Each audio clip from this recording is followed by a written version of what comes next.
ಅಲ್ಲ ಈಗ ಶಕ್ತಿ ಬಂದಿದೆಯಾ ಸರ್ ನಿಮ್ಗೆ? ಶಕ್ತಿ ಬಂದಿದೆ ತಾನೇ ಈಗ ಮಾತಾಡ್ಬೇಕು.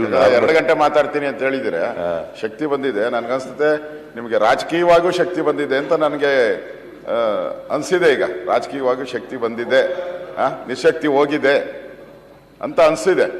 ಆಯ್ತು, ನಿಮ್ಮ ಕಳೆ ನೋಡ್ತಾ ಇದ್ರೆ. ಮೊನ್ನೆ 4 ದಿನ ಸ್ವಲ್ಪ ಯಾಕೋ ಸಪ್ಪಗಿತ್ತು, ನನ್ಗೇನೋ ರಾಜಕೀಯ ನಿಶಕ್ತಿ ಅನ್ಕೊಂಡಿದ್ದೆ. ಇವತ್ತು ಶಕ್ತಿ ಬಂದಂಗೆ ಕಾಣ್ತಾ ಇದೆ. ಶಕ್ತಿ ಉತ್ತರ ಕರ್ನಾಟಕ ಕಡೆ ತೋರಿಸ್ಬಿಟ್ಟು ಶಕ್ತಿ ಬಿಡುಗಡೆ ಮಾಡ್ತಾರೆ. ಸಾಧ್ಯನೇ ಇಲ್ಲ.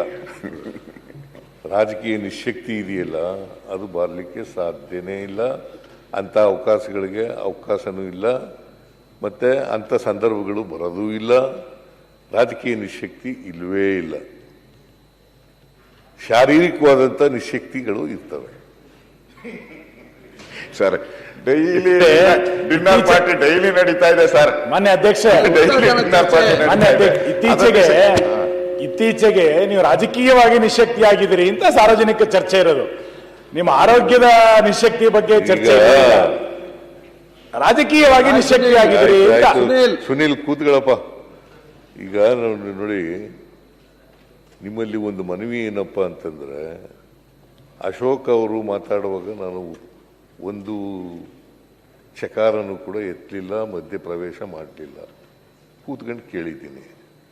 ನೀವು ದಯಮಾಡಿ ನಾನು ಮಾತಾಡುವಾಗ ಕೂತ್ಕೊಂಡು ಕೇಳಬೇಕು ಅಂತಕ್ಕಂಥದ್ದು ನಿಮ್ಮಲ್ಲಿ ಮನವಿ. ರಾಜಕೀಯ ನಿಶಕ್ತಿ ಅದೆಲ್ಲ ಉತ್ತರ ಕೊಡ್ತೀನಿ ನಾನು. ರಾಜಕೀಯ ನಿಶಕ್ತಿ ಯಾವಾಗಲೂ ಇಲ್ಲ. ಮತ್ತೆ ರಾಜಕೀಯನ ಅಷ್ಟೊಂದು ತಲೆ ಕೆಡಿಸ್ಕೊಂಡು ಮಾಡಬೇಕಾದಂಥ ಅಗತ್ಯ ಇಲ್ಲ. ಅಧಿಕಾರ ಜನ ಕೊಡೋದು, ಜನರ ಆಶೀರ್ವಾದ ಮಾಡಿದ್ರೆ ಮಾತ್ರ ನಾವು ಈ ಕಡೆ ಕೂತ್ಕೊಳ್ಳಲಿಕ್ಕೆ ಸಾಧ್ಯ ಆಗ್ತದೆ. ಜನ ಆಶೀರ್ವಾದ ಮಾಡಿದ್ರೆ ಆ ಕಡೆ ಕೂತ್ಕೋಬೇಕಾಗುತ್ತೆ.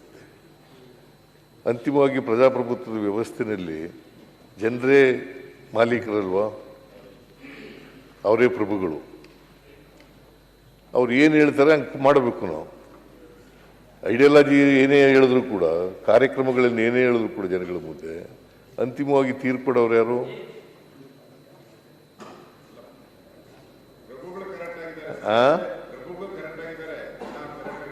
ಅದರಿಂದ ರಾಜಕೀಯವಾಗಿ ನಿಶಕ್ತಿ ಅನ್ನೋ ಪದ ನನ್ನ ಹತ್ರ ಇಲ್ವೇ ಇಲ್ಲ.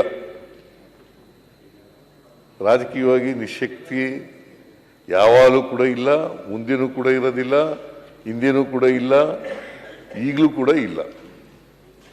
ನೀವೇನ ಆ ಥರ ತಿಳ್ಕೊಂಡಿದ್ರೆ ಅದು ತಪ್ಪು ಮಾಹಿತಿ.